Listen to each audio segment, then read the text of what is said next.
지금 한국 경제는 나락으로 떨어지고 있는 중입니다. 추락하는 중이죠.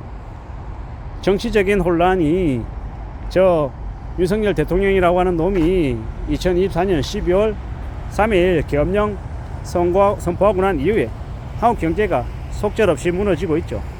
그게 지금 현재까지 계속 쭉 이어오고 있는 상황입니다. 미국이라고 하는 곳에서 한국을 제일 만만하게 보고 타겟 삼아서 두드린다라고 이야기도 나오고 있고요.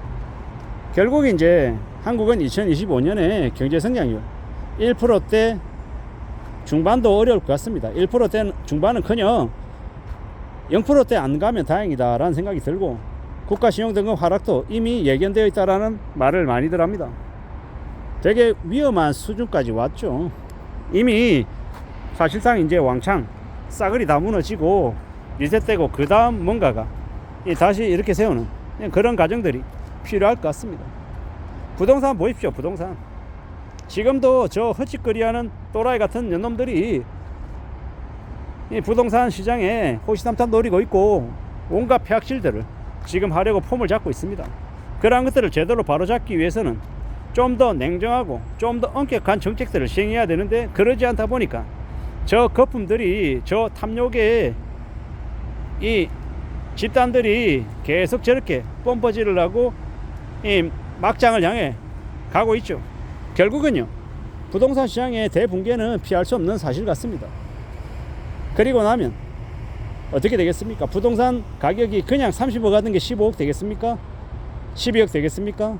와장창 무너진다라는 겁니다. IMF 오는 거죠. 2014년 15년만 해도 대치동의 엄마 아파트 30평대 7억 5천도 안 나갔어요. 그 가격으로 나와 있어도 사람들이 눈 하나 깜짝 안 했다라는 겁니다. 왜겠습니까? 돈이 없으니까. 그 돈 주고 살 사람도 없고 빚낼 사람도 없고 다들 그냥 아예 외면을 해버렸단 말입니다. 근데 지금 와서는요, 그때와 다르게 되게 뭔가가 있는 것처럼, 되게 사람들이 다 부자인 것처럼 30억쯤 있어야 부자가 된다면서요. 뭐 그런 얘기만 되게 나돌고 있는데, 이런 비정상적인 거품들이 가득 끼어 있는데 실제 현실은요 어떻습니까? 우리는 현실은 여기저기에 실업자 늘어나고 있고 자영업하는 가게들 폐업이 속출하고 있고 되게 암울하죠. 되게 우울하죠. 이러한 상황들이 계속 벌어지고 있다라고 우리는 목격하고 있습니다. 이런 상황에 무슨 경제 성장률 3% 5% 기대할 수 있습니까? 못하죠. 이제 집을 사겠다라고 생각하는 사람들이 대폭 줄었단 말이에요. 없다라는 거죠. 1인 가구만 왕창 늘어나고 있고, 이런 힘겨운 시국에 참 암담하죠. 사람들이 이제 과거 같은 보너스 받을 수 있겠습니까? 최저시급 인상 가능하겠습니까? 이제는 전부 다 줄이는 것밖에 없죠. 다운사이징입니다. 국민연금 납부율 9%에서 13%로 왜 올렸겠습니까? 고갈되는 게 눈에 보이니까. 보험료, 의료보험료 안 올라가겠습니까? 미친듯이 올라가겠죠. 공과금 안 올라갈까요? 올라가죠. 지하철 요금, 버스 요금, 뭐 세금들 이제 엄청나게 많은 것들이 와장창 이제 올라갈 겁니다. 보통의 사람들의 삶은요 무너지는 거고요. 속절없이 무너질 겁니다. 미쳐 날뛰는 거죠. 돈이 없어서 사람들이 일을 못해서 밥을 굶어서 빚을 갚아야 돼서 허덕이면서 날릴 겁니다. 요새는 배민 배달하는 일도 옛날만 못하다고 하더라고요. 왜? 경쟁이 너무 치열하니까. 쿠팡물류센터에 가서 일하는 것도, 택배회사에 택배 상하차 하는 것도, 뭐 여러 가지의 이제 힘겹고 어려운 일들, 몸으로 쓰는 일조차도 예전만 못하다라는 말들이 많습니다. 참 이게 뭔가 싶은 거죠. 이런 상태로 앞으로 한 5년 지나고 10년 지나면요 대한민국 100% 리셋됩니다. 다 뒤집어집니다. 저는 그렇게 생각하죠. 경제가 지금 최우선의 과제인데 지금이야 아직 여력이 있으니까 정치적인 부분으로 좌다 우다 서로를 적대시하고 치고받고 싸우고 거의 지금 난리를 치고 있지만, 이게 시간이 좀 더 지나서 1년 지나고 3년 지나고 5년 지나고 10년 지나면요 그런 것조차 아예 그냥 예전만 못할 거라고 생각합니다. 왜냐? 그런 것조차 돈이 들어가는 거거든요. 누군가가 돈을 줘야 가능한 거지, 그러지 않으면 어렵다라고 저는 생각합니다. 돈을 준다라는 게 그런 활동들을 하려고 해도 자기 엄마든 자기 아빠든 혹은 통장에 있는 잔고가 좀 있든 경제적인 부분들이 가능해야 그런 걸 계속할 수 있는 거지, 돈이 안 나오는데 돈이 안 벌리는데 계속 그런 게 가능하겠냐라는 겁니다. 참으로 많은 생각들이 드는 요즘입니다. 앞으로 대한민국의 정치, 경제, 사회, 문화 이 전방위적인 혼란은 극심할 겁니다. 그리고 리셋된다라고 저는 생각이 드는 게 미국 트럼프가 의도적으로 미국 정시를 무너뜨리고 미국 정시 무너뜨리면서 다른 나라들도 정시 대폭락하고요.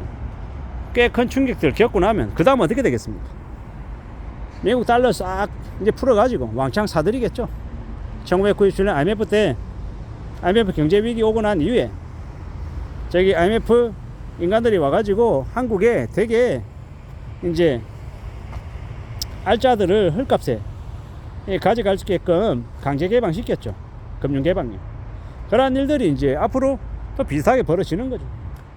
결국은 보통의 사람들, 서민들에게 더 많은 희생과 더 많은 부담을 강요하고 상류층에 해당되는 사람들, 돈을 가진 그들은 더 큰 부자가 되면서 또 한번 나라를, 세상을 다 뒤집겠죠.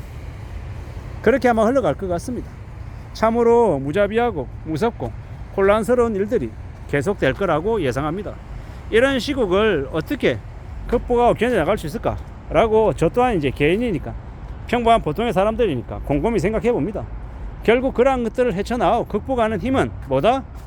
내가 내 분수 아래 살고 비치지 않고 최대한 절약하고 아껴서 저축하고 목도 마련해 놓고 내가 할 수 있는 가용 범위 안에서 뭔가를 하는 겁니다. 주식을 사는 것도 채권을 사는 것도 예금 적금 넣는 것도 뭐든 간에 너무 자신의 범위를 넘어서는 것들은 하면 안 되죠. 너무 욕심을 과도하게 부리는 건 잊어버려야 됩니다. 그래서는 안 된다라는 겁니다. 좀 더 정신 차리고 냉정하게 살펴보고 세상 살아가는 거 호락호락하지 않다, 무섭다 라고 생각하고 좀 더 냉정하게 지금의 이 시국을 내다봐야 되겠습니다. 좀 더 정신 차리고 좀 더 조심하며 살아가야 되겠죠.